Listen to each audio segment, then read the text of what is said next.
안녕하십니까. 1과영득 최영득 원장입니다. 오늘은 심화편입니다. 수시 데이터를 어떻게 바라볼 것인지에 대해서 한번 집중해보죠. 지난번에는 우리가 6개를 어떻게 써볼까 라는 걸 생각해봤던 거죠. 그래서 이번에는 그 6개를 고를 때, 실제로 고를 때 그 데이터를 분석하는 방법에 대해서 집중을 한번 해보겠습니다. 가보시죠.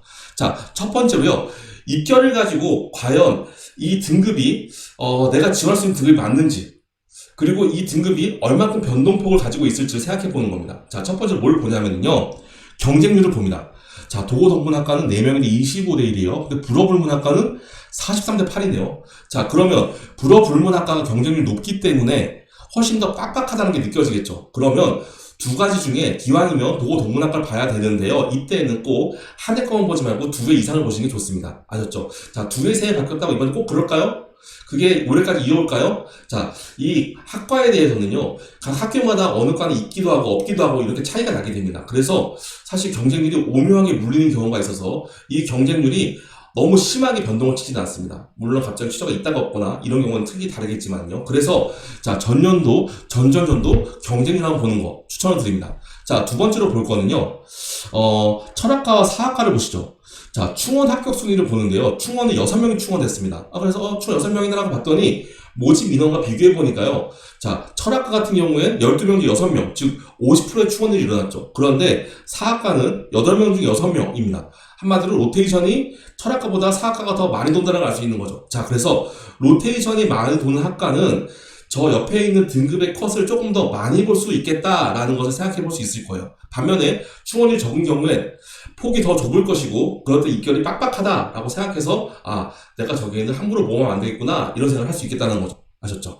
자, 그리고 학생부 교과의 등급을 보니까요. 자, 두 학교를 보니까요. 영어 영문학과, 도고 동문학과 두 과를 보니까요. 영어 영문학과 같은 경우에는요. 50%컷과 70%컷의 차이가 0.01분이 안 됩니다. 그런데 도고동문은 어떻죠? 자, 0.약4 정도가 차이 나네요.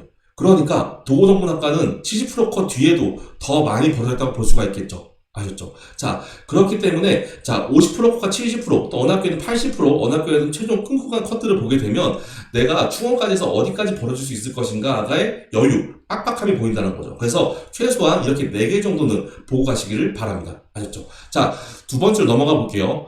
두 번째로요. 교과 전형을 반영할 때 점수 산정법을 보셔라 이겁니다. 그런데 이것도 제가 항상 말씀드리는데요. 너무 계산하면요. 이것도 지칩니다. 그래서 우리가 첫 번째 학교를 선택을 할 때는요. 적당하게 보시는 게 좋습니다. 어느 정도로? 전교과를 반영하는 학교와 국영수과 또는 국영수사 또는 국영수사과를 반영하는 학교를 보시고요. 내가 분석을 정말 이미 정리해놓은 다음에 이것 중에 어떻게 제일 유리한지를 보시고 유리한 것을 한 학과 정도 생각하라는 거죠. 자, 그 다음에 두 번째로 뭘 봐야 되냐면요. 올해부터 점점 진로 선택 과목에 대한 점수 반영을 하는 학교들이 많아졌습니다. 그래서 내가 B가 많은지 A를 충분한지를 잘 살펴보시고 내가 얼마큼 점수가 깎일 수 있는지를 보시는 관점이 두 번째 관점이고요. 마지막으로 되게 독특하게 점수를 반영을 하는 학교가 있습니다. 대표적으로 동국대학교 자연계열인데요. 가장 잘한 석차등급 10개만 가지고 진행하기도 합니다. 그래서 그 외에 점수를 반영하거나 그 외에 점수 반영법을 만드는 학교들을 보시고 골라서 나에게 맞는 교과 전형의 점수 반영법을 확인하시기 바랍니다. 아셨죠? 자, 세 번째로요. 종합 전형을 볼 때에 대한 부분인데요. 종합 전형을 볼 때 독특한 걸 보실 거예요.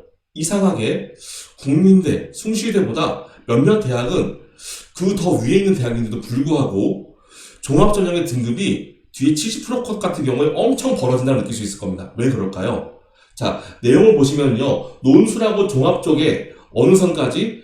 건대선까지는 비율이 최소한 20% 정도는 특목 자사고의 친구들이 거느리고 있습니다.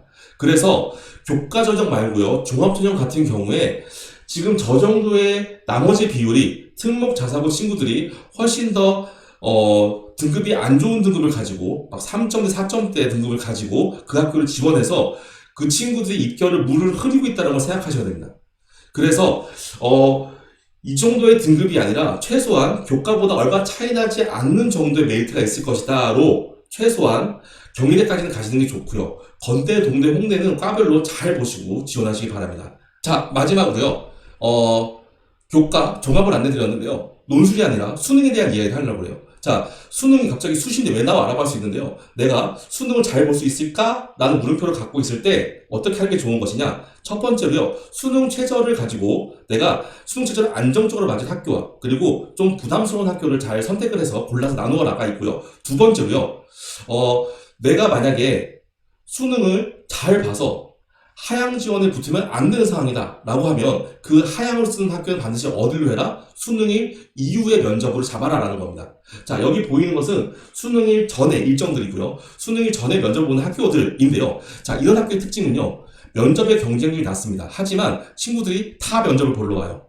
수능에 부담이 있을 수도 있습니다. 그렇기 때문에 경쟁률이 낮아요. 자, 그래서 만약에 우리 친구들이 면접으로 내가 극도의 상승을 원한다고 하면 수능일 이전에 여기에 나와 있는 면접을 선택하시는 게 좋겠습니다.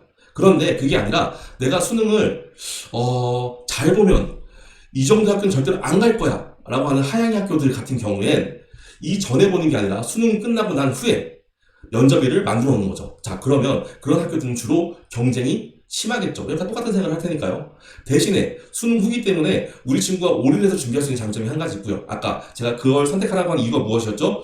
수능을 보고 난 다음에 내가 수능을 잘 봤어요. 그러면 면접에 안 가면 되겠죠. 즉 수시 납치를 안 당할 수 있다는 거죠. 그런데 만약에 수능 못 봤어요. 그러면 가서 열심히 해서 뽑아주세요. 해야 되겠죠. 아셨죠? 자, 오늘 4가지 말씀드렸습니다. 잘 기억하시고요. 이런 것을 바탕으로 생각을 한다면 조금 더 6장을 고를 때 수월할 것 같습니다. 다음번에는 정말로 실전으로 해서 우리 친구들이 어떤 방법으로 지원을 하는 게 후회가 없을지 안내드리겠습니다. 모두 화이팅입니다.